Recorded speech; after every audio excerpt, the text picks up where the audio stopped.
اور 3 مرتبہ سورہ اخلاص کی تلاوت فرما کر ابن حسن مرحوم، کنیز فاطمہ مرحومہ، رعنا خاتون مرحومہ، حاجی نسیم اختر مرحوم اور جملہ مرحوم مومنین و مومنات کا بسم اللہ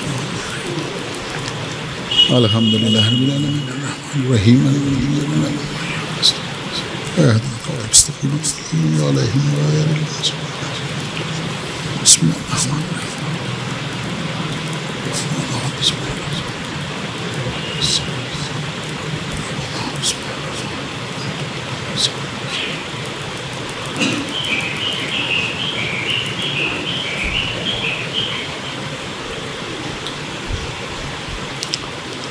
فاتحہ الحمدللہ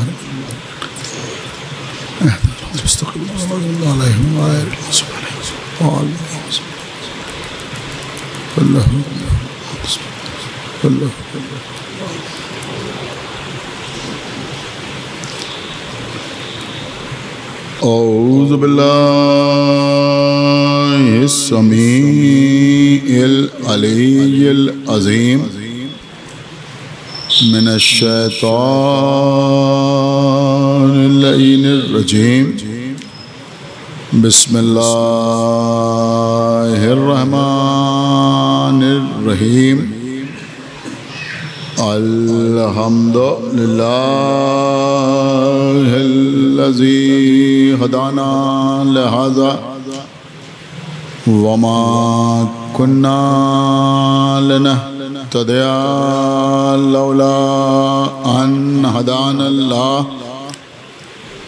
لقد جاءت رسل ربنا بالحق الصلاة والسلام على صاحب الدين والإسلام والحل والحرام والركن والمقام والصلاة والصيام والسجود والقيام والشریعت والاحکام والحجت والبرہان والمحبت والعرفان والحق والبیان والکتاب والقرآن سیدنا ونبینا وشفیعنا ومولانا ومولا الثقلین جد الحسن والحسین ابی القاسم محمد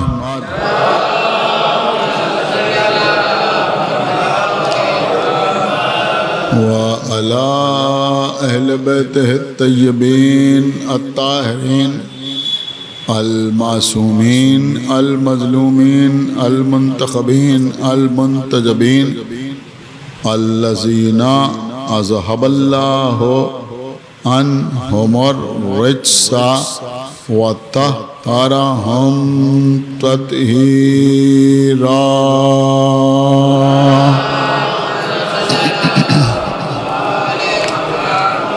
وَلَعْنَةُ اللَّهِ عَلَىٰ أَعْدَائِهِمْ وَقَتْلَتِهِمْ وَغَاصِبِي حُقُوقِهِمْ وَمُنْكِرِي فَضَائِلِهِمْ وَمَصَائِبِهِمْ أجمعین من الآن إلى يوم الدین اما بعد فقد قال اللہ سبحانہ تبارک وتعالی فی کتابہ المجید وفرقانہ الحمید وقولہ الحق بسم اللہ الرحمن الرحیم والعصر ان الانسان لفی خسر الا الذین آمنوا وعملوا الصالحات والتواصوا بالحق والتواصوا بالصبر صلوات اللہ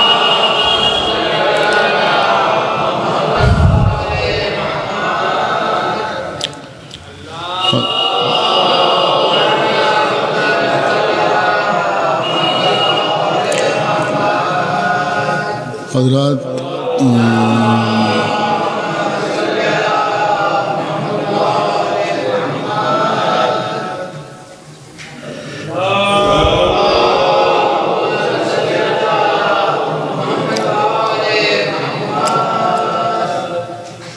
میرے خیال میں آواز تو جا ہی رہی ہے، آپ حضرات تک ہم آغاز کرتے ہیں، پھر جب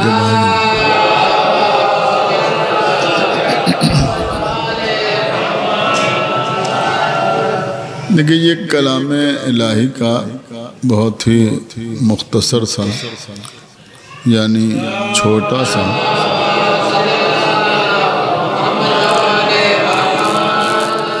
سورہ ہے جس میں خالق کائنات عصر کی قسم کھا رہا ہے، عصر کی قسم، زمانے کی قسم، وقت کی قسم۔ ان الانسان لفی خسر، سارے کے سارے انسان خسارے میں، گھاٹے میں، نقصان میں، لاس میں۔ مال جمع کر لیں مگر خسارے میں، دولت اکٹھا کر لیں مگر خسارے میں، بڑے بڑے مکانات اپنے لیے تعمیر کر لیں مگر خسارے میں، لوگوں کے درمیان شہرت حاصل کر لیں مگر خسارے میں، حکومت حاصل کر لیں مگر خسارے میں، سر پہ تاج آ جائے مگر خسارے میں، زیر قدم تخت حکومت ہو مگر خسارے میں، ساری دنیا زیر اقتدار آ جائے مگر خسارے میں، الا الذین آمنوا وعملوا الصالحات، سوائے ان کے کہ جو ایمان لانے والے اور اعمال صالحہ انجام دینے والے ہیں۔ ایمان اور اعمال صالحہ، اگر یہ دونوں چیزیں ہیں تو انسان خسارے میں نہیں، اور صرف اپنی ذات تک ایمان لانا اور عمل صالح انجام دینا کافی نہیں ہے، بلکہ تواصوا بالحق و تواصوا بالصبر، یعنی دوسروں کو بھی حق اور صبر کی وصیت کرتے ہیں۔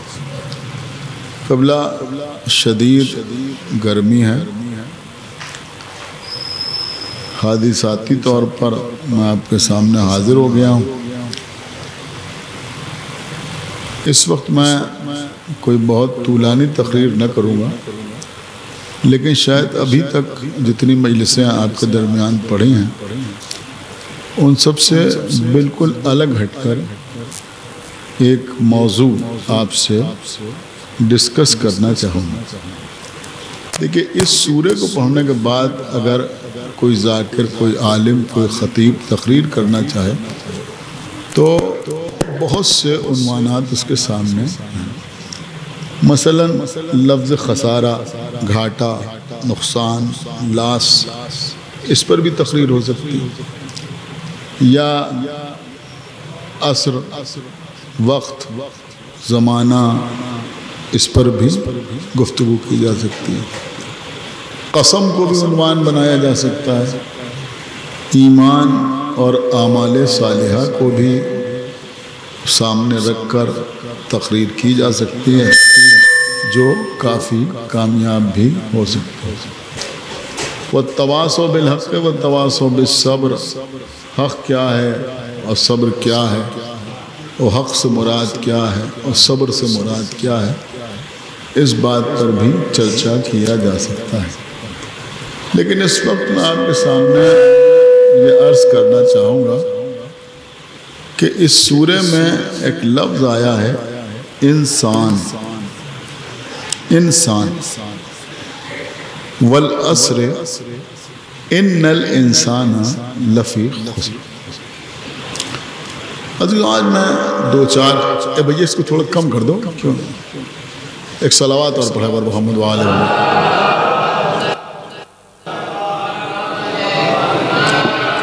یہ مائک اگر ہر لفظ پہ داد دینے لگا تو بڑا غضب ہو جائے گا. تو لفظ آیا انسان. عزیزوں یہ انسان جو ہے یہ کیسے پیدا ہوا، اس کی خلقت کیسے ہوئی، اس کا آغاز کیسے ہوا، اس کی زندگی کیا ہے، اس کی موت کیا ہے، موت کے بعد اس کے لیے فنا ہے یا بقا ہے، موت کے بعد انسان تمام ہو جاتا ہے یا اس کے بعد بھی کچھ مراحل موجود رہتے ہیں. یہ سب وہ ٹاپکس ہیں، وہ موضوعات ہیں جن پر دنیا کے بڑے بڑے علماء نے، یعنی خالی علماء اسلام نے نہیں بلکہ بڑے بڑے علماء نے، چاہے وہ فزکس سے تعلق رکھتے ہوں یا کیمسٹری سے تعلق رکھتے ہوں یا فلسفے سے تعلق رکھتے ہوں، منطق سے تعلق رکھتے ہوں یا زولوجی یا باٹنی سے تعلق، کسی بھی سبجیکٹ سے تعلق رکھتے ہوں، تو سب نے اس چیز کے اوپر کچھ نہ کچھ اپنی ریسرچ پیش کی. مثلا میں آپ کی خدمت میں عرض کروں، جو بچے پڑھتے رہتے ہیں انہوں نے سنا ہوگا کہ ایک سائنٹسٹ گزرا ہے بہت بڑا جس کا نام تھا لیمارک.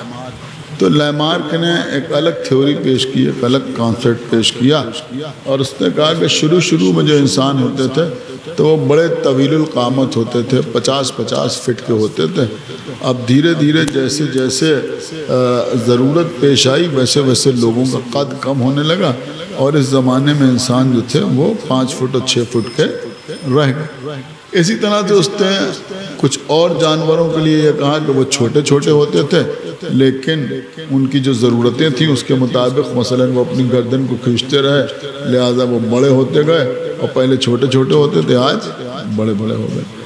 اس طرح سے ڈارون نے ایک تھیوری پیش کی، اور اس نے یہ پیش کیا کہ پہلے جو جانور تھے ان میں آپس میں رزق کے حصول کے لیے فسادات ہوئے، تو جو غالب آ گئے وہ باقی رہ گئے اور جو غالب نہ آئے وہ فنا ہو گئے. اور ڈارون نے انسان کے لیے یہ بھی تھیوری پیش کی کہ اصل میں انسان پہلے بندر تھا، اور پھر وہ بندر دھیرے دھیرے ترقی کرتے کرتے کرتے کرتے جو حضرات پڑھتے ہیں انہوں نے دیکھا ہوگا کہ ان کا پہلے ایسا تھا، پھر ایسا ہوا، پھر ایسا ہوا، پھر ایسا ہوا، پھر ایسا ہوا، پھر ایسا ہوا، اور پھر وہ اس انسان کی شکل میں آ گیا. لیکن وہ چاہے لیمارک کی تھیوری ہو اور چاہے ڈارون کی تھیوری ہو، یہ صرف تھیوری ہی تھیوری ہے. اس لیے کہ نہ تو لیمارک نے انسان کو ارتقا کرتے ہوئے دیکھا اور نہ ڈارون نے بندر کو انسان بنتے ہوئے دیکھا. ایک صلوات پڑھے پر محمد معاذ تھیوری.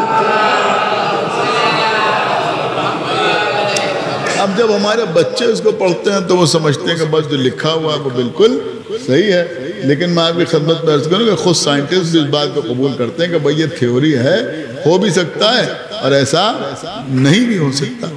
اب اگر آپ مذہبی دنیا میں آئیے تو یہاں بھی لوگوں کے الگ الگ خیالات پائے جاتے ہیں. مثلا اہل ہنود، دیکھیں آج کی مجلس بہت توجہ کے ساتھ آپ سنیں. مثلا اہل ہنود جو ہندو کہلاتے ہیں، ان کا یہ کہنا ہے کہ انسان جو ہے وہ 5 تتو سے مل کے بنا ہے، یعنی 5 چیزوں سے مل کے انسان بنا ہے. ایک تو آکاش ہے یعنی آسمان، یہی تو بتاتے ہیں نا آکاش. پرتھوی ہے یعنی زمین، وایو ہے یعنی ہوا، اگنی ہے آگ، اور مٹی ہے. ان 5 چیزوں سے مل کے انسان بنا ہے. اب جب کوئی مر جاتا ہے تو وہ اسے جلا دیتے ہیں، اور جب جلا دیتے ہیں تو وہ کہتے ہیں کہ وہ 5 تتو میں ولین ہو گیا، یعنی جن چیزوں سے مل کے بنا تھا انہی میں ضم ہو گیا، اس کا مسئلہ ختم ہو گیا. یہ اہل ہنود کا خیال ہے. اب جناب اپنے آئیے، ہمارے ہاں جو صوفیہ کہلاتے ہیں، سمجھ رہے ہیں، جو اہل تصوف کہلاتے ہیں، اور یہ بات میں بار بار پڑھتا رہتا ہوں الگ الگ عنوانات سے کہ وہ صوفیہ سے اہل بیت کے ذکر کی وجہ سے کچھ قربت پیدا ہو جانا وہ سب الگ بات ہے، لیکن یہ بات ہمیشہ اپنے ذہن میں رکھیں کہ وہ الگ ہیں، آپ الگ ہیں، یعنی ان میں اور ہم میں زمین آسمان کا فرق ہے. ان کا یہ کہنا ہے کہ ہمیں اللہ یعنی ہر شے جو ہے وہ اللہ ہے. اب وہ کہتے ہیں یہ دیوار جو ہے یہ بھی اللہ ہے، یہ ممبر جو ہے یہ بھی اللہ ہے، یہ لاؤڈ اسپیکر جو ہے یہ بھی اللہ ہے، یہ جو بیٹھے ہیں یہ بھی اللہ ہیں، ہم جو ہیں وہ بھی اللہ ہیں. تو وہ کہتے ہیں کہ ساتھ جتنا ہے، یعنی کائنات میں جتنی چیزیں آپ کو دکھائی دیتی ہیں، وہ کہتے ہیں ہمیں اللہ. ہمیں کا مطلب سب. تو ان کا کہنا ہے کہ ہمیں اللہ، یعنی سب کے سب جو ہیں وہ اللہ ہیں. تو اب ان کا یہ کہنا ہے کہ جب اللہ اپنے آپ سے کسی شے کو الگ کر دیتا ہے، علیحدہ کر دیتا ہے، تو وہ شے وجود میں آ جاتی ہے. اور جب وہ شے جو اللہ سے الگ ہوئی ہے وہ پھر اللہ میں ضم ہو جاتی ہے، مل جاتی ہے، تو اس کی موت واقع ہو جاتی ہے. اسی لیے دیکھیں ہم اپنے بچوں کو سمجھا رہے ہیں کہ لفظ بھی استعمال کریں تو اپنے عقیدے کے مطابق استعمال کریں. سمجھ رہے ہیں آپ؟ خدا کے لیے بہت بیدار رہیے گا. اسی لیے ان کے یہاں ایک لفظ استعمال ہوتا ہے کہ فلاں صاحب کا وصال ہو گیا. تو یہ وصال کا مطلب کیا ہوتا ہے؟ وصل کہتے ہیں مل جانے کو. وصال ہو گیا یعنی اللہ کی جو شے اللہ سے الگ ہوئی تھی وہ پھر اللہ میں ضم ہو گئی. تو اگر ہم کہیں وصال کا لفظ استعمال کرتے ہیں تو اگر نہیں جانتے ہو استعمال کر لیں تو ہو سکتا ہے پروردگار ہمیں معاف کر دے. لیکن اگر اس کے معنی کو سمجھنے کے بعد ہم اس لفظ کو استعمال کریں تو ہماری توحید خطرے میں پڑ جائے. ایک صلوات پڑھے بر محمد وآلہ محمد. کہ فلاں صاحب کا وصال ہو گیا یا فلاں صاحب کا وصال ہو گیا، تو ہمارے یہاں کسی کا وصال نہیں ہوتا، بلکہ ہمارے یہاں انتقال ہوتا ہے. انتقال ہوتا ہے. اچھا یہ سب تو آپ نے سن لیا. اب ہو سکتا ہے اس وقت اب جو میں آپ کی خدمت میں عرض کر رہا ہوں وہ سن کے آپ کو تھوڑی سی حیرت ہو، اور حیرت ہونا لازمی. بہت توجہ کے ساتھ سنیے گا. دیکھیے ہمارے چھٹے امام کے زمانے میں امام جعفر صادق علیہ السلام، چونکہ بنی امیہ اور بنی عباس کے درمیان اقتدار کے سلسلے میں جنگ ہو رہی تھی، اور ہمارے ائمہ کو یعنی ہمارے پانچویں اور چھٹے امام کو بہت زیادہ موقع ملا علوم کی نشر و اشاعت کا، اور لوگوں تک علوم آل محمد پہنچنے لگے، اور جو رسول کی صحیح شریعت تھی وہ لوگوں تک پہنچنے لگی. تو اس وقت بادشاہوں نے بڑے بڑے کام کیے. آپ غور کیجئے، یعنی وہ ائمہ کو قتل کرنا، ان کو زہر دینا، ان کو قید کرنا، ان کو درے لگانا، وہ سب الگ ہے. دوسرے کام ہوئے، ایسے ایسے کام ہوئے کہ جس سے لوگوں کی نظر میں وقار امامت گھٹ جائے. آپ اپنی بات سمجھے، امامت کا وقار گھٹ جائے. چونکہ امام جعفر صادق علیہ السلام اس سلسلے سے چھٹے امام تھے، لہذا بہت سے نقلی امام پیدا کر دیے گئے. یہ سمجھیے، میں پوری ذمہ داری کے ساتھ آپ کی خدمت میں عرض کر رہا ہوں، نقلی امام پیدا کر دیے گئے. یہ بھی امام ہیں اور یہ بھی امام ہیں اور یہ بھی امام ہیں. ہر ہمہ شمہ کو امام کہا جانے لگا. یہ الگ الگ لوگوں کو امام اسی لیے کہا جانے لگا کہ ان کی امامت کے وقار کو کم کیا جا سکے. ایک صلوات پر محمد. سمجھیے، ان کی امامت کے وقار کو کم کیا جا سکے. اور لوگ سوچیں کہ بھئی یہ بھی امام ہے، یہ تفسیر کے امام ہیں اور یہ فلسفے کے امام ہیں اور یہ منطق کے امام ہیں، تو جیسے وہ امام ہیں ویسے ہی یہ بھی امام، جبکہ یہ امامت الگ ہے اور وہ بنی بنائی ہوئی لوگوں کی امامت الگ ہے. سچی امامت الگ ہے اور جھوٹی امامت الگ ہے. جس کو اللہ امام بنائے وہ اور ہے، اور جسے لوگ امام بنائے وہ اور ہے. تو بہرحال پہلا کام تو یہ کیا گیا کہ اور لوگوں کو امام کہا جانے لگا. آپ جو خوش ہو جاتے ہیں نا کہ فلاں سجادہ نشین صاحب نے کہا چھٹے امام کو کہ امام جعفر صادق، امام محمد باقر، تو وہ جو ان ائمہ کے ساتھ امام کا لفظ استعمال کرتے ہیں وہ آپ جس نیت سے امام کا لفظ استعمال کرتے ہیں اس نیت سے نہیں استعمال کرتے. یہ بات آپ نہیں سمجھ رہے ہیں جو میں عرض کر رہا ہوں. اس لیے کہ اگر وہ جعفر صادق کو امام کہتے ہیں تو ابو حنیفہ کو بھی امام کہتے ہیں. ایک صلوات پر محمد ہے.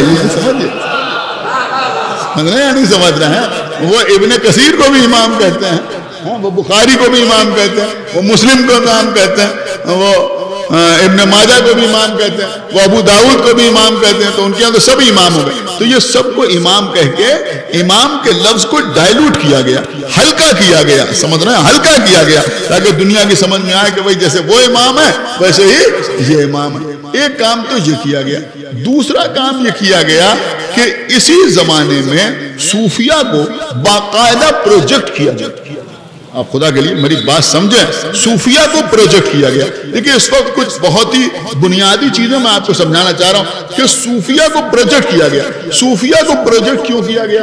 صوفیہ کو پروجیکٹ یوں کیا گیا کہ یہ جو سقیفائی خلافت کا سلسلہ تھا، خدا کے لیے بہت توجہ کے ساتھ سنیے گا، یہ جو سقیفائی خلافت کا سلسلہ تھا، اس میں فتوحات دکھائی جا سکتی تھی، اس میں جنگیں دکھائی جا سکتی تھی، اس میں لوگوں کو سزا دینا دکھایا جا سکتا تھا، لیکن اس میں روحانیت کا فقدان تھا. آپ سمجھے یا نہیں سمجھے؟ اس میں روحانیت کا فقدان تھا. لہذا ایک ایسا طبقہ پیش کیا گیا کہ جن کو دیکھ کر لوگ متاثر ہوں کہ بھیا اللہ والے ہیں، ان کا حکومت سے کوئی تعلق نہیں ہے. کیا سن رہا ہے؟ صلوات پڑھے محمد علیہ محمد. نہیں سمجھ رہا ہے؟ یہ ساری چیزیں جو ہیں یہ پروجیکٹ کی گئی ہیں، یہ اپنے آپ نہیں بنی. یہ اللہ والے ہیں، ان کا دنیا سے کوئی تعلق نہیں ہے، اور یہ بس ہر وقت اللہ ہو کرتے رہتے ہیں، اور یہ ہے اور وہ ہے، تاکہ لوگ جو ہیں وہ ان کو دیکھ کر روحانیت کی وجہ سے ان کی طرف متوجہ ہو جائیں، روحانیت کی طرف سے ان کی طرف متوجہ ہو جائیں. اور دوسری بات یہ تھی کہ کربلا کے بعد لوگ دو حصوں میں بٹ گئے تھے. کربلا کے بعد لوگ دو حصوں میں بٹ گئے تھے. جو حسین ابن علی کے چاہنے والے اور ماننے والے تھے وہ غدیر کے سلسلے کو ایکسپٹ کر رہے تھے، اور جو یزید کے ماننے والے تھے، میری بات سمجھے، جو یزید کے ماننے والے تھے وہ سقیفائی سلسلے کو ایکسپٹ کر رہے تھے. آپ نہیں غور کر رہے ہیں، وہ سقیفائی سلسلے کو ایکسپٹ کر رہے تھے. لہذا صوفیہ کو اس طرح سے پروجیکٹ کیا گیا کہ یہ غدیر کو بھی مان رہے ہیں، سقیفہ کو بھی مان. ایک صلوات پڑھے محمد علیہ وسلم. ایک صلوات اور پڑھے محمد علیہ محمد.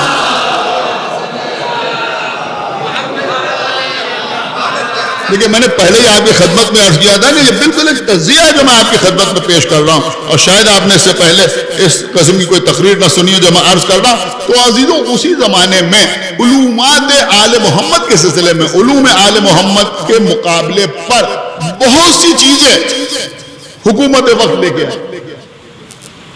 آپ کو پتا ہے یہ جو فلسفہ سنا ہوگا آپ علماء سے، خطبہ سے، ہمارے یہاں بھی پڑھایا جاتا ہے، اور ظاہر سی بات ہے کہ کوئی علم ہو تو اس کو پڑھنے وڑھنے میں کوئی حرج نہیں. لیکن یہ جو فلسفہ ہے، فلسفہ سنتے ہیں نا، فلسفہ، تو فلسفے کا دین سے یا اسلام سے کوئی تعلق نہیں. یہ شاید ہمارے بہت سے بچے جو یہاں بیٹھے ہیں وہ جانتے ہی نہیں ہوں گے کہ فلسفے کا اسلام سے کوئی تعلق نہیں ہے.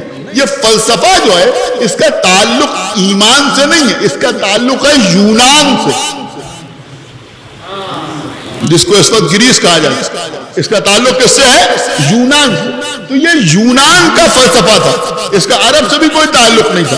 لیکن یونان سے فلسفیوں کو بلایا گیا اور ان سے کہا گیا کہ تم لوگوں کے سامنے فلسفے کے سلسلے کی باتیں کرو اور لوگوں کو فلسفہ پڑھاؤ اور فلسفے کی باتوں کو آگے بڑھاؤ. سمجھ رہے ہیں آپ؟ یہ سارا کام صرف اور صرف اس لیے کہ لوگ امام جعفر صادق کی طرف نہ جانے. ایک صلوات پڑھے محمد علیہ محمد. آپ میری بات سمجھ رہے ہیں یا نہیں سمجھ رہے ہیں؟ اب ذرا آپ امام جعفر صادق علیہ السلام کی اہمیت کا اندازہ لگائیے. جیسے کربلا کے میدان میں امام حسین شامیوں سے بھی لڑ رہے ہیں اور کوفیوں سے بھی لڑ رہے ہیں، کیا سن رہے ہیں آپ، اور اس لشکر سے بھی لڑ رہے ہیں اور اس لشکر سے بھی لڑ رہے ہیں. ایسے ہی ہمارے چھٹے امام مسند علم کو بیٹھے ہوئے صوفیوں سے بھی جنگ کر رہے ہیں، بنے بنا اماموں سے بھی جنگ کر رہے ہیں، فلسفے والوں سے بھی جنگ کر رہے ہیں، قیاس والوں سے بھی جنگ کر رہے ہیں. صلوات پڑھے محمد علیہ محمد.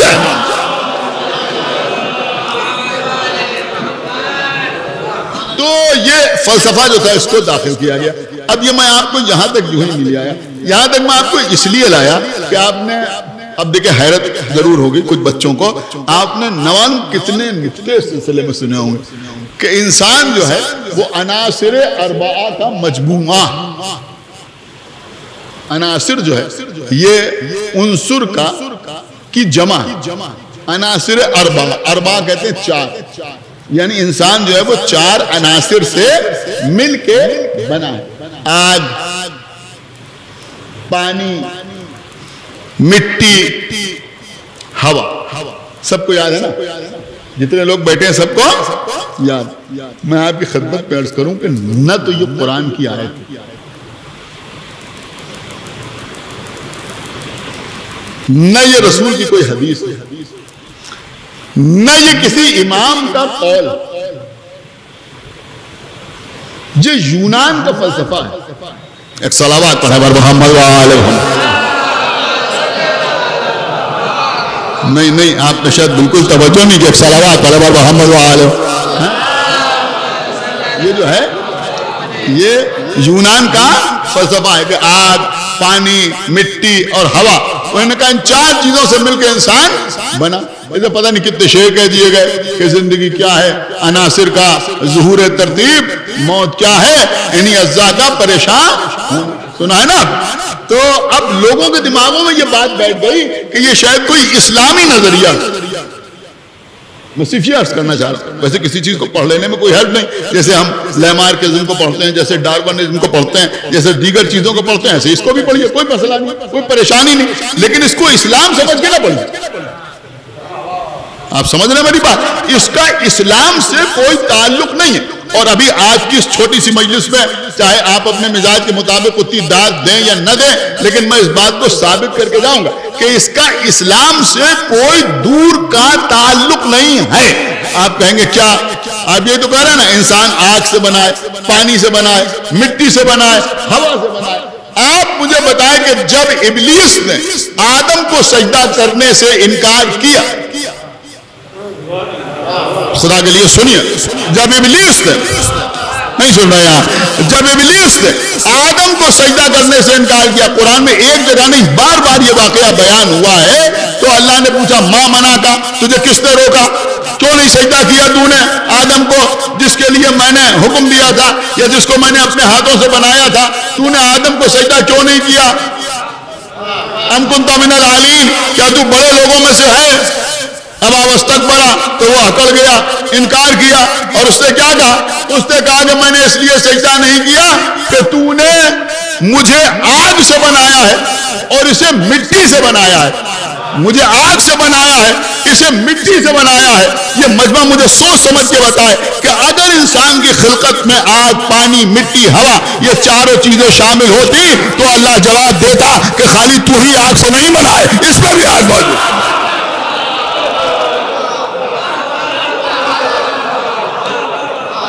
بس صلوات علی محمد وآلہ محمد۔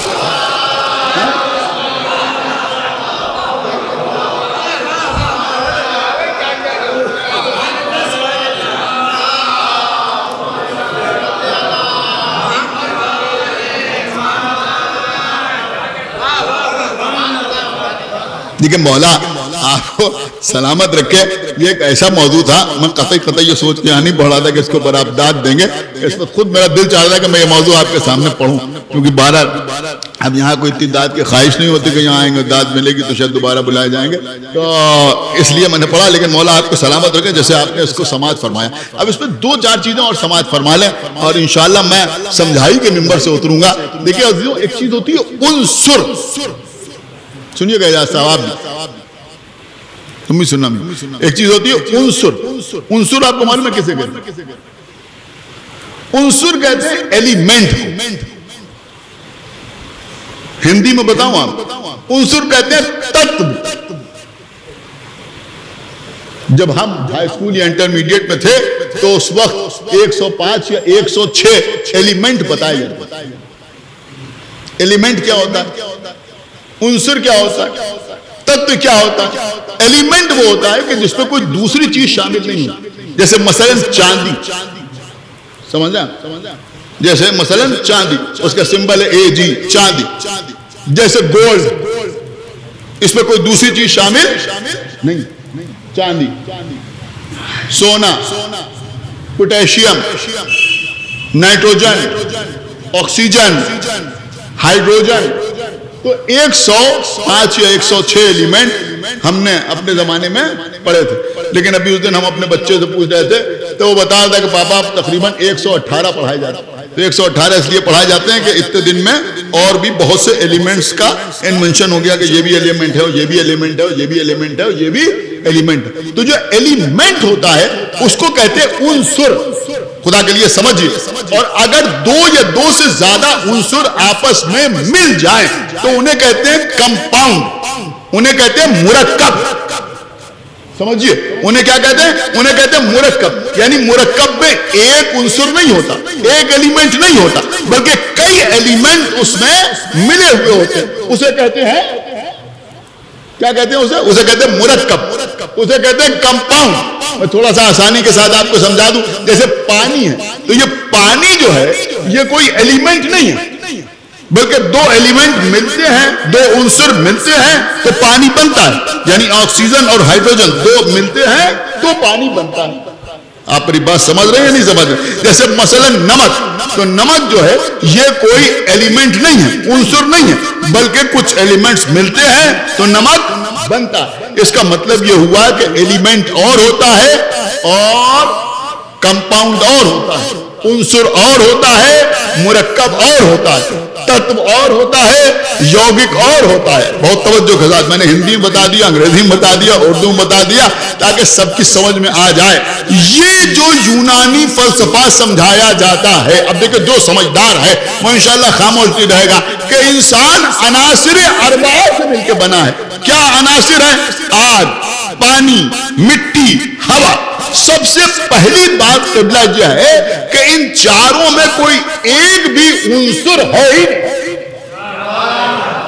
کیا سنا آپ نے؟ کوئی ایک نہیں غور کر رہے ہیں آپ؟ کوئی ایک بھی ایلیمنٹ ہے ہی نہیں. نہ تو آگ ایلیمنٹ ہے، اس میں بھی بہت سی چیزیں شامل ہیں.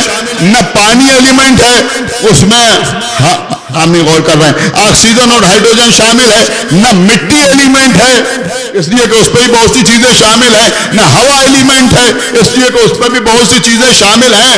کچھ غور کیا آپ نے؟ تو یہ یونان کا فلسفہ تھا کہ جس کو زبردستی داخل کیا گیا اسلام میں.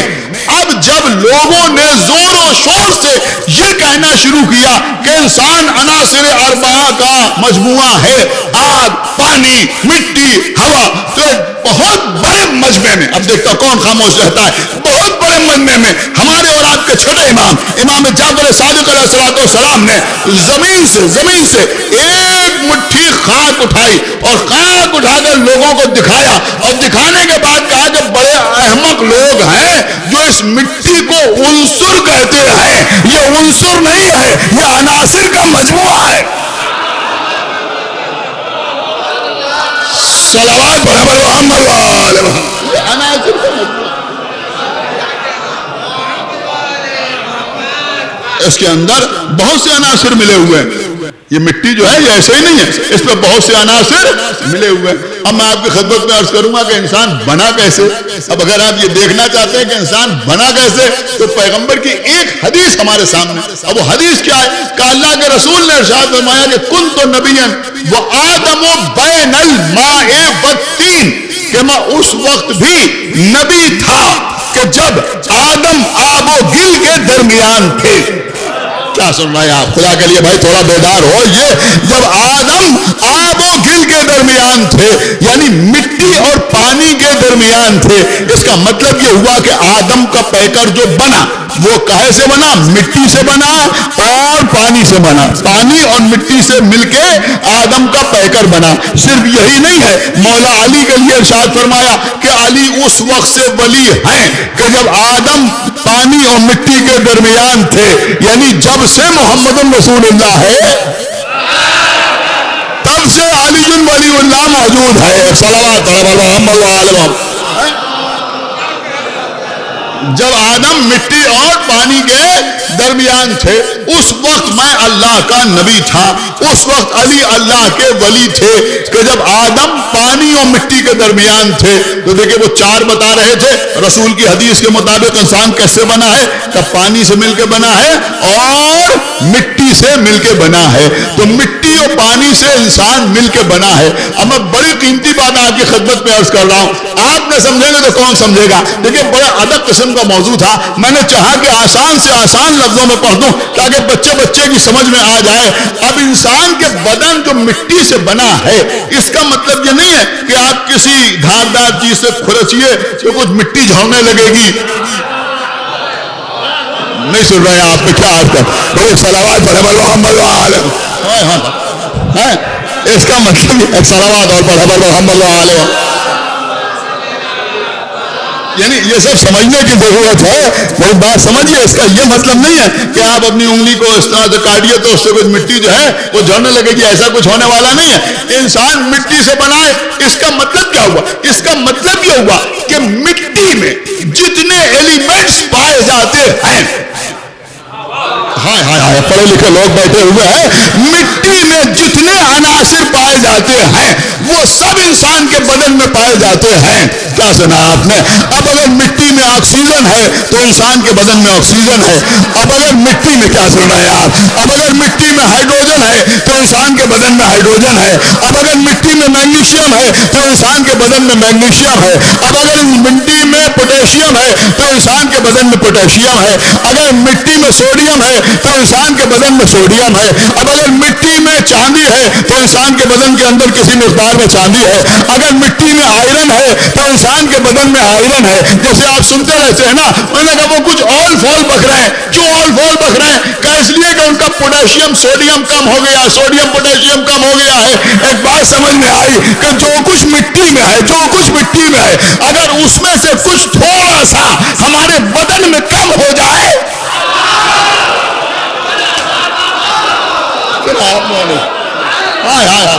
مولا آپ کو سلامت رکھے. ایک صلوات محمد وآلہ محمد.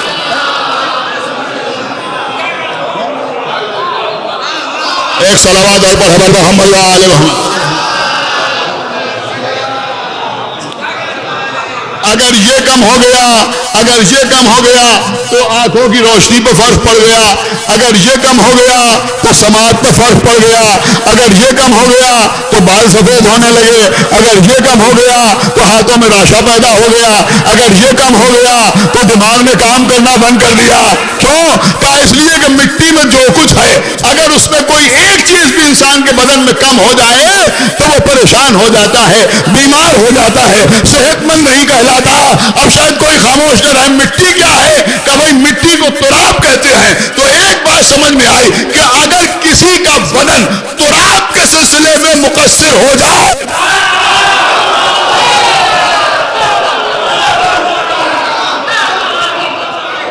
ایک صلوات محمد وآلہ محمد.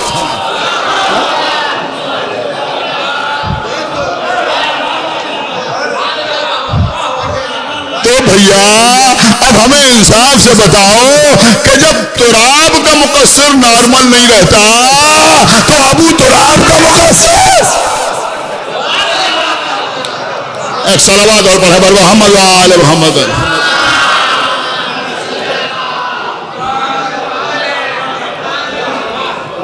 میں عرض یہ کر رہا تھا کہ آپ کے چھٹے امام نے, یعنی امام جعفر صادق علیہ السلام نے مٹی کو اٹھا کے دکھایا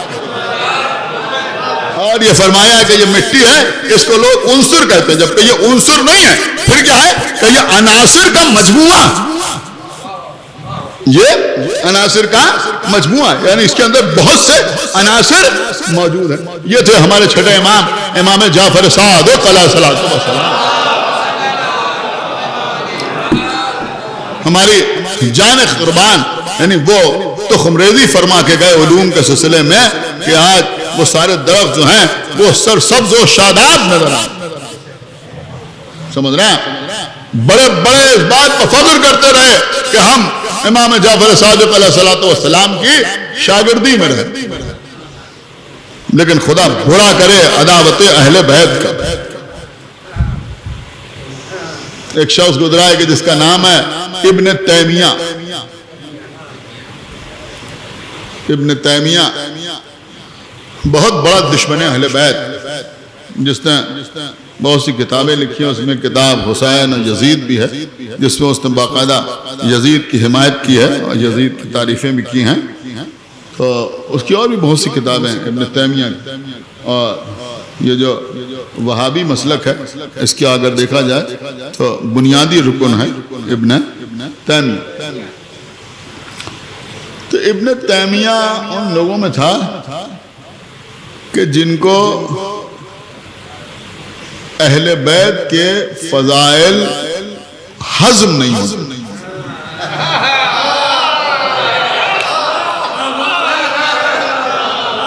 ایک صلوات پڑھیں بر محمد وآلہ۔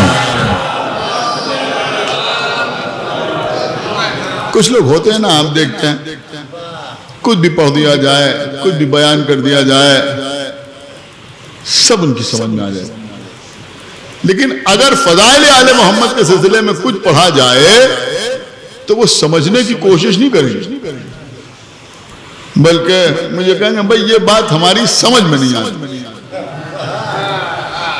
یہ بات آپ اپنے ذہن میں رکھیں۔ دیکھیں اس کے کئی اسباب ہیں۔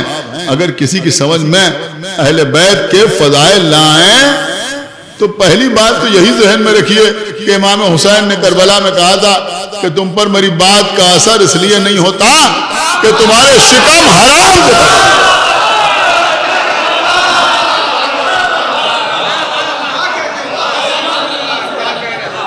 لہذا فضائل آل محمد کا ادراک کرنے کے لیے، سمجھنے کے لیے حرام سے پرہیز ضروری۔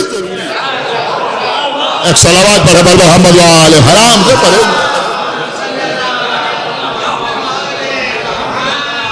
ایک بہت ہی نازک سی بات میں آپ کی خدمت میں عرض کروں، حالانکہ بہت نازک بات ہے۔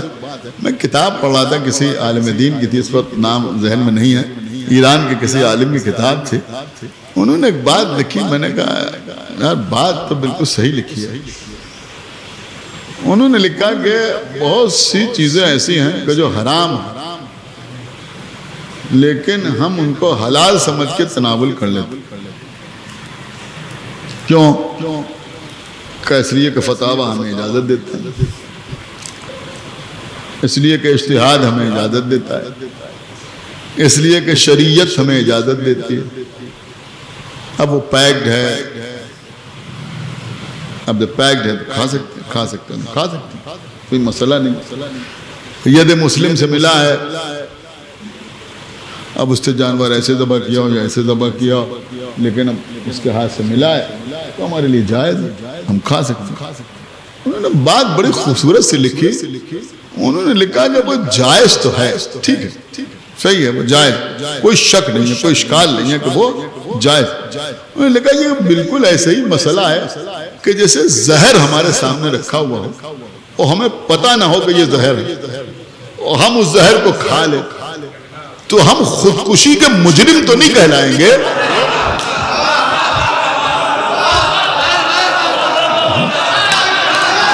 آپ سمجھ ایک صلوات پڑھے محمد علیہ،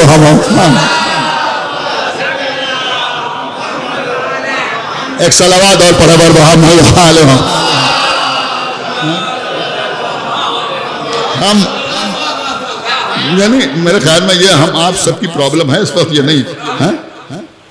آپ اگر تھوڑا سا کوئی بھی چیز لے کے آئیں اور اس کی اوپر ریسرچ کرنے لگے اس پہ دیکھیں آپ گوگل کے اوپر ڈال کے، تو شاید اس وقت کھانا کھانا ہی لوگوں کے لیے پریشانی کا سبب بن گیا۔ تو انہیں کہا یہ جیلیٹن ہے تو کہاں سے بن رہا ہے، اور یہ چیز آ رہی تو کہاں سے آ رہی ہے، وہ چیز آ رہی ہے تو کہاں سے آ رہی ہے۔ تو وہی مسئلہ ہے قبلہ کہ اب پیک ہے، علماء نے اجازت دی ہے تو ہم کھا سکتے ہیں۔ وہی مسئلہ ہے کہ بھئی اب یہ زہر ہے، ہمیں نہیں معلوم تھا کہ زہر ہے، ہم نے کھا لیا تو ہم پر خودکشی کا مقدمہ تو نہیں چلے گا، لیکن بہرحال زہر اپنا کام تو کرے گا۔ ایک صلوات پڑھے محمد وآلہ۔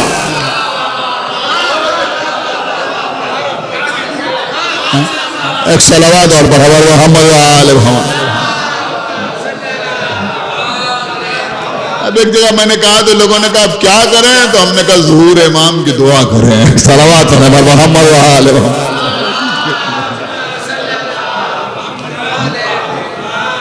اور کوئی اس کا طریقہ نہیں. تو میں عرض یہ کر رہا تھا کہ امام نے فرمایا تم پر میری بات اس لیے اثر نہیں کرتی. تو اہل بیت کے فضائل اس لیے ہر ایک کی سمجھ میں نہیں آتے, تو اسی لیے ابن تیمیہ کی سمجھ میں بھی نہیں آتے تھے فضائل اہل بیت, اس کی سمجھ میں نہیں آتے تھے. تو اس کے سامنے کسی نے کہا کہ ابو حنیفہ امام جعفر صادق علیہ السلام کے شاگرد تھے.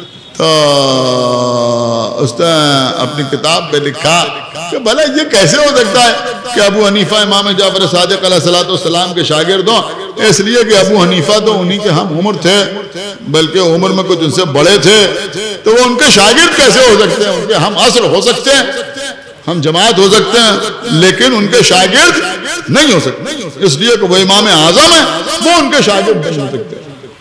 دیکھیں اگر یہ مجمع مجھے داد دینا چاہے تو اس بات پر داد دے سکتا ہے کہ ابن تیمیہ کی تمام باتوں کے جوابات ہمارے بزرگ جید علماء نے دیے, لیکن الحمدللہ ہمارے کسی عالم نے اس بات کا جواب ابن تیمیہ کو نہیں دیا کہ امام جعفر صادق کا شاگرد ابو حنیفہ کو مانیں گے. نہیں آپ نے غور ہی نہیں کیا, میں کیا عرض کر گیا. کسی عالم نے ہمارے اس بات کا جواب ہی نہیں دیا کہ تم ابو حنیفہ کو امام جعفر صادق کا شاگرد مانو یا نہ مانو. نہیں غور کیا آپ, خدا کے لیے بھائی بیدار ہو. یہ اس لیے کہ یہاں کوئی پریشانی نہیں ہے. اگر ابو حنیفہ ان کا شاگرد ہے تو ہے, اور نہیں ہے تو نہیں ہے. اس کے ان کے شاگرد نہ ہونے سے ان کے علم پر کیا فرق پڑتا ہے؟ صلوات پر محمد کوئی فرق کوئی جاگرد نا. لہذا ہمارے کسی عالم نے اس کا جواب نہیں دیا, ہمارے کسی شاعر نے شعر میں جواب نہیں دیا, نثر میں جواب نہیں دیا, تقریر میں جواب نہیں دیا. میں سمجھتا ہوں جواب دینے کی ضرورت ہی محسوس نہیں. کیوں جواب دینے سے کیا فائدہ؟ لیکن آپ سمجھیے جواب دیا گیا, ہم نے تو جواب نہیں دیا. کیوں جواب نہیں دیا؟ اس لیے کہ ہم کو فرق نہیں پڑتا, لیکن جہاں فرق پڑتا ہے وہاں سے جواب آیا. آپ غور ہی نہیں کر رہے میں کیا عرض کر رہا ہوں. جہاں فرق پڑتا ہے وہاں سے جواب آیا. یہ شبلی نعمانی انہوں نے کتاب لکھی سیرت نعمانیہ. نعمان نام ہے ابو حنیفہ کا, تو انہوں نے کتاب لکھی سیرت نعمانیہ. تو سیرت نعمانیہ میں انہوں نے لکھا کہ ابن تیمیہ نے شک ظاہر کیا ہے, شبہ ظاہر کیا ہے کہ امام جعفر صادق علیہ السلام کے شاگرد ابو حنیفہ نہیں تھے, اس لیے کہ ان کا اتنا مرتبہ ہے, اتنا رتبہ ہے, وہ ان کے شاگرد کیسے ہو سکتے ہیں؟ ان کے نام پر ایک پورا فرقہ آباد ہے, اتنے ان کے ماننے والے ہیں, عمر میں وہ چھٹے امام سے زیادہ بڑے تھے, لہذا وہ ان کے شاگرد کیسے ہو سکتے ہیں؟ کہ شبلی نعمانی نے لکھا کہ ابو حنیفہ کا سارا مرتبہ اپنی جگہ, علم اپنی جگہ, قیاس اپنی جگہ, ان کی امامت اپنی جگہ, ان کے ماننے والے اپنی جگہ, ان کے نام سے جو فرقہ بن گیا وہ اپنی جگہ. لیکن بھلا امام جعفر صادق سے ان کا کیا تقابل؟ اس لیے کہ امام جعفر صادق نبی کے گھر کے آدمی تھے, یہ باہر کے آدمی. ایک صلوات پر محمد وآل محمد, گھر کے آدمی تھے. ایک صلوات اور بہت بہت محمد وآل محمد. اب میں ہاتھ جوڑ کے ایک بات کہوں گا کہ بھئی شبلی نعمانی کی سمجھ میں یہ آ گیا کہ امام جعفر صادق نبی کے گھر کے آدمی تھے اور ابو حنیفہ باہر کے آدمی تھے. ارے بھیا یہی اصول فدق کے معاملے میں بھی سامنے رکھنا کہ جو بی بی دربار میں آ رہی ہے وہ رسول کے گھر سے آ رہی ہے, سامنے بیٹھا ہوا بوڑھا باہر سے آ رہا ہے. صلوات محمد وآل محمد.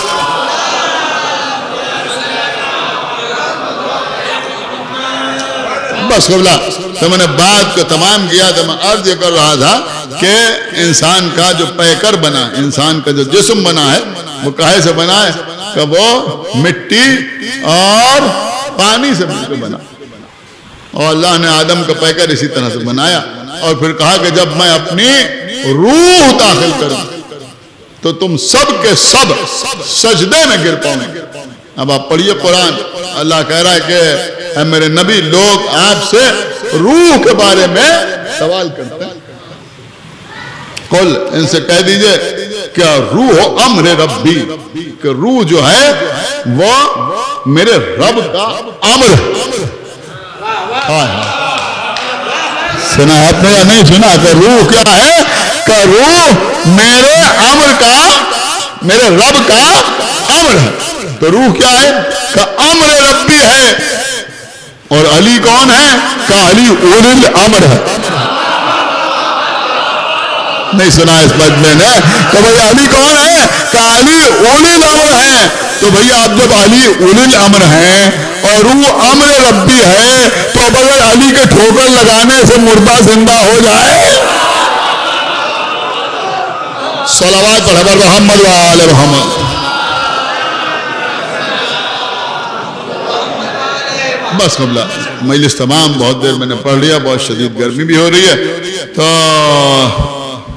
دیکھیں کربلا کے میدان میں انصار حسین اس نزاکت کو بہت اچھی طرح جانتے تھے کہ روح امر ہے اور حسین اولی الامر۔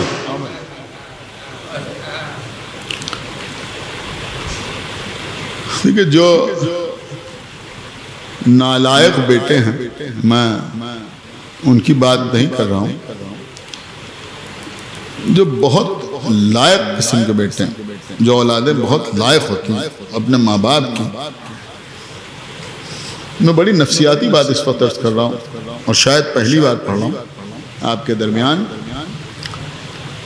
کہ جو اولادیں لائق ہوتی ہیں ان کی بھی کیفیت یہ ہوتی ہے کہ کسی موقع پر انہوں نے اپنے والد سے کوئی بات کہی کہ ابا یہ کام کیجئے یا یہ کام نہ کیجئے، اگر آپ ایسا کیجئے گا تو نقصان ہو جائے گا،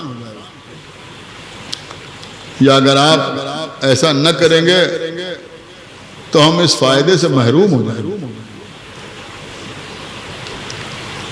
اور باپ کسی وجہ سے بیٹے کی کہی ہوئی بات پر عمل نہ کرے اور کچھ دن کے بعد وہی کیفیت سامنے آ جائے جو بیٹے نے کہا تھا، تو بیٹا لاکھ لائق ہو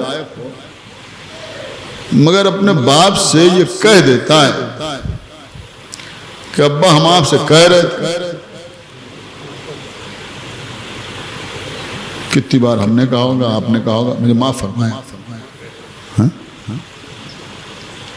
ہوتا ہے نہیں ہوتا؟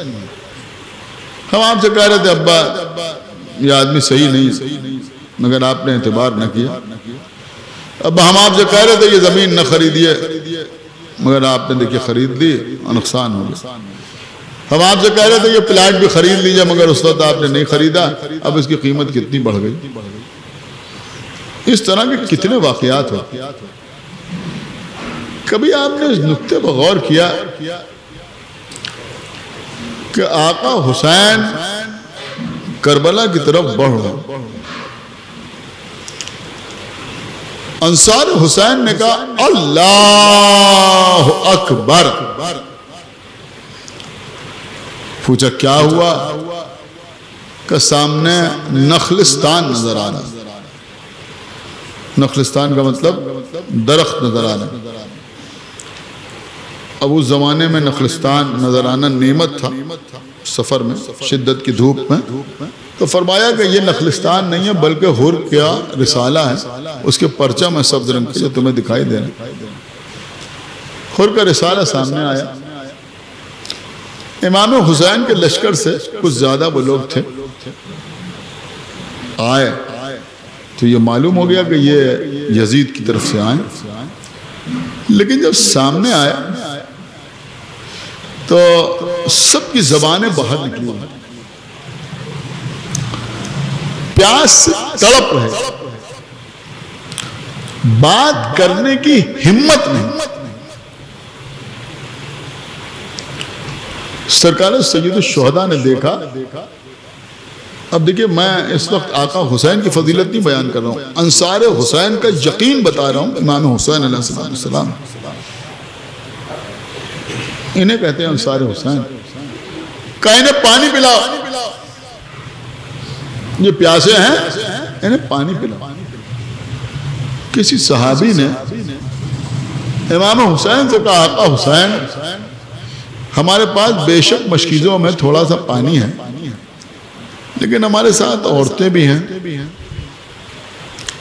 بچے بھی ہیں، اگر بعد میں ہم کو پانی کی ضرورت محسوس ہوئی اور راستے میں پانی نہ ملا تو بچے پیاسے مر جائیں گے، خواتین کو پانی کہاں سے ملے گا، ہم کیا کریں گے؟ آپ مجھے بتائیے کہ اخلاقاً شرعاً کیا امام حسین علیہ السلام کے اس صحابی نے جو بات کہی وہ مناسب نہیں تھی؟ جو کہا صحیح کہا، بالکل صحیح کہا، لیکن امام حسین علیہ السلام نے فرمایا کہ نہیں، اب اس وقت میرے سامنے یہ رسالہ ہے اور یہ سب کے سب پیاسے ہیں اور ہم سے زیادہ اس وقت انہیں پانی کی ضرورت ہے، پہلے انہیں پانی پلایا جائے۔ اب کوئی دوسری آواز نہیں ہے، مشکیں اتاری گئیں، جام بھر بھر کے پانی پلانا شروع کر دیا۔ آقا عباس، شہزادے علی اکبر، جناب قاسم، دیگر رفقا امام حسین کے پانی پلا۔ ایک آدمی پیاس کے مارے گر پڑا، ہاتھ کانپ رہے ہیں، تھر تھرا رہے ہیں، اپنے ہاتھوں میں جام لے کے پانی پی نہیں سکتا۔ آقا حسین نے اپنے ہاتھ پہ پانی کا جام لیا اور اس کے لبوں سے لگایا۔ وہ خود کہتا ہے کہ میں پانی پی رہا تھا، جب پانی پی کے میری آنکھیں کھلی تو میں نے دیکھا کہ خود آقا حسین ہے۔ پانی پلا دی۔ اب جب انہوں نے پانی پی لیا، سیراب ہو گئے، تو ایسا نہیں ہوا کہ پانی پینے کے بعد انہوں نے کہا کہ آقا حسین آپ نے ہماری جان بچا لی ہے، ہم اب آپ کے ساتھ ہیں، ایسا نہیں ہوا، بلکہ وہی لشکر آگے بڑھا کہ ہم آپ کا راستہ روکیں گے، ہم آپ کا راستہ روکیں گے۔ پھر امام حسین کے صحابیوں میں کسی نے کہا آقا حسین موقع بہتر ہے، اس وقت ان سے جنگ کر لیجئے، یہ تھوڑے سے لوگ ہیں، ہم انہیں کاٹ کے پھینک دیں گے، سب کو قتل کر دیں گے، کل ان کی تعداد بڑھ جائے گی تو ان سے جنگ کرنا مشکل ہو جائے گا۔ امام نے فرمایا کہ لیکن ہم جنگ کے معاملے میں پہل نہیں کریں۔ دیکھیے قبلہ، اب کوئی جواب امام حسین کے لشکر کی طرف سے نہیں آ رہا کہ نہیں، کوئی ضد نہیں ہے، ایک بات کہنا تھی کہہ دی، لیکن اب کوئی ضد نہیں ہے، جو آقا کی مرضی وہ ہماری مرضی۔ آپ چاہے روتے ہوئے سنیں لیکن میری اس بات کے اوپر غور کریں کہ جو صحابیوں نے کہا تھا کہ کل چھوٹے چھوٹے بچے پیاسے ہوں گے، پانی نہیں ہوگا، یہ پانی بچ جائے گا تو وہاں کام آئے گا، وہ کیفیت بعد میں پیدا ہوئی یا نہیں؟ اللہ اکبر، یہ ہے انصار حسین، معمولی درجہ نہیں ہے، وہ کیفیت بعد میں پیدا ہوئی یا نہیں ہوئی؟ بولیے ہوئی یا نہیں ہوئی؟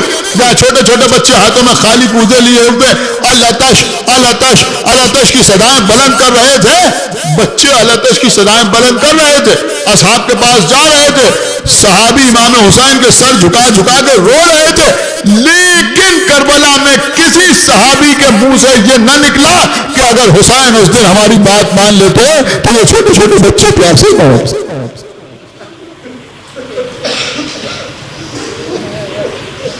اگر امام حسین اس دن حر کے رسالے کو قتل کر دیتے تو آج اتنا بڑا لشکر ہمارے سامنے نہ۔ اسے کہتے ہیں یقین، اسے کہتے ہیں ایمان۔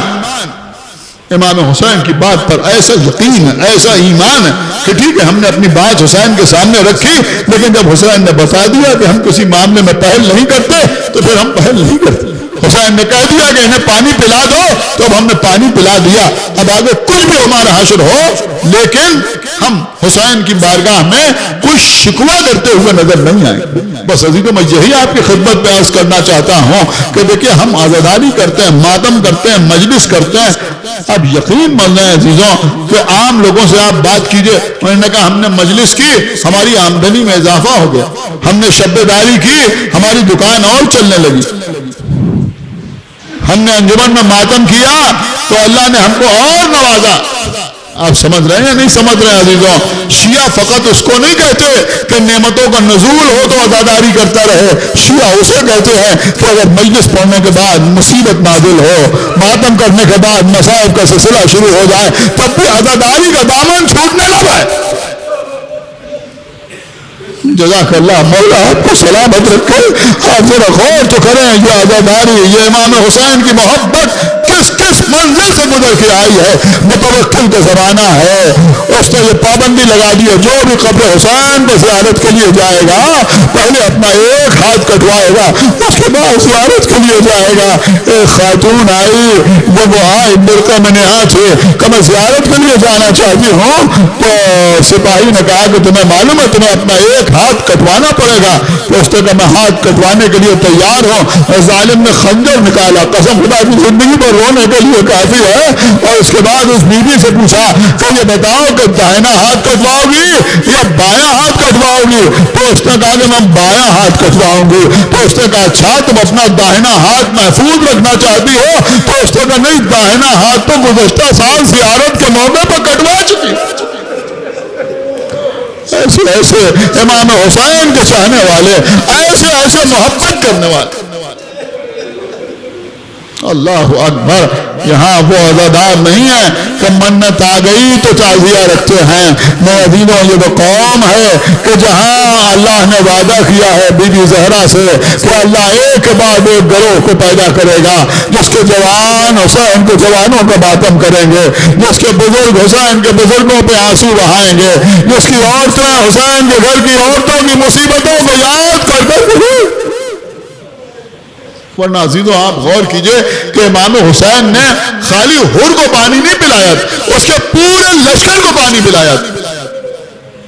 کبھی آپ نے اس نقطے کو بغور کیا کہ سارے لشکر کو پانی پلایا تھا امام حسین نے، لیکن امام حسین کی طرف آنے والے کتنے تھے؟ حر، اس کا بیٹا، اس کا غلام، یا بعض روایتوں میں اس کا بھائی۔ تو یہ 3-4 ہی آدمی تو نکل کے آئے، لیکن یہ جو اتنا بڑا لشکر تھا جو مر رہے تھے، جن کو امام حسین نے پانی پلایا تھا، کیا کربلا کے میدان میں یہ نہیں سن رہے تھے کہ حسین کو چھوٹے چھوٹے بچے العطش العطش کی آواز بلند کر رہے؟ یہ نہیں سن رہے تھے، سن رہے تھے عزیزوں، لیکن اللہ جسے توفیق دیتا ہے وہی حق کی طرف آتا ہے۔ لیکن ہاں عزیزوں، یہی لوگ تھے کہ امام حسین کے بچوں کی آوازیں العطش سن کے تو ان پر کوئی اثر نہ ہوا، لیکن جب لاشوں کو پامال کرنے کا موقع آیا اور حر کا لاشا بھی سامنے لا کے رکھ دیا گیا تو اب ان سے برداشت نہ ہوا۔ عمر سعد کے سامنے آئے، آنے کے بعد کہا کہ ہم نے مانا کہ حر حسین کی جانب چلا گیا تھا، تیرے کہنے سے ہم نے حر کو تیر مارے، تلواریں لگائیں، نیزے لگائے، قتل کر دیا، لیکن اب ہم اپنے سردار کے لاشوں کو پامال ہوتے ہوئے نہیں دیکھ سکتے۔ جب ان کے بکھرے ہوئے تیور دیکھے تو عمر سعد نے کہا اٹھا لے جاؤ لاشوں کو۔ عزیزوں، جب لاشوں کو لے کے چلے تو یہ کہتے ہوئے جا رہے تھے کہ جس کے قبیلے والے موجود ہوتے ہیں، جس کے وارث موجود ہوتے ہیں، اس کے لاشوں پر گھوڑے نہیں دوڑائے جاتے۔ اب جو حسین کے لاشوں پر گھوڑے دوڑنے لگے، زینب نے مدینے کا رخ کیا، اے نانا، نظر کی طرف دیکھ کے پکارا، اے بابا۔ ارے حر کے قبیلے والوں نے حر کے لاشوں کو بچا لیا، لیکن آپ کے بیٹے کا لاشا گھوڑوں کی ٹاپوں سے پامال۔